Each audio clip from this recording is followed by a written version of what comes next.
ఏ తల్లి కన్న పెట్టవు నా ఆయుష్ కూడా పోసుకుని 1000 ఏళ్లు వర్ధిల్లు బాబు. ఆయన్ని కాపాడావంటే మా కుటుంబాన్ని రక్షించినట్టు. నీ రుణం. అమ్మా, మీరు పెద్దవారు, నాకు తల్లి లాంటి వారు. రుణం తీర్చుకోవాలనుకోవటం, కృతజ్ఞతలు చెప్పడం బాగున్నదమ్మా.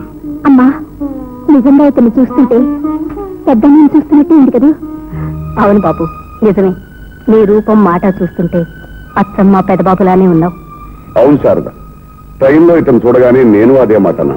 మీ అందరికీ అలా అనిపిస్తే నన్ను మీ పెద్దబ్బాయి అనుకోండి. వాళ్ళు అలా అనుకుంటే నువ్వు పర్మనెంట్ గా ఇంట్లో మకాం పెట్టేద్దాం అనుకుంటున్నావా?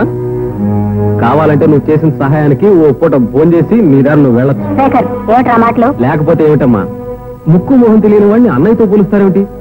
లోకంలో ప్రతివాడు అన్నయ్యతో సమానమైన వ్యక్తి కాలేడమ్మా. లక్ష్మి, భోజనం వడ్డించు. బాబు రాజా, వాడికి పోయిన వాడు అన్నయ్య అంటే అమితమైన ప్రేమ, అభిమానం. అందుకే వాడు అలా మాట్లాడాడు. నువ్వేమనుకో. నన్ను మీరు మీ పెద్దబ్బాయి అన్నారు గనక ఇతను నాకు తమ్ముడు లాంటి వాడు. తమ్ముడు మాటలు ఏ అన్నా తప్పుగా తీసుకోడు.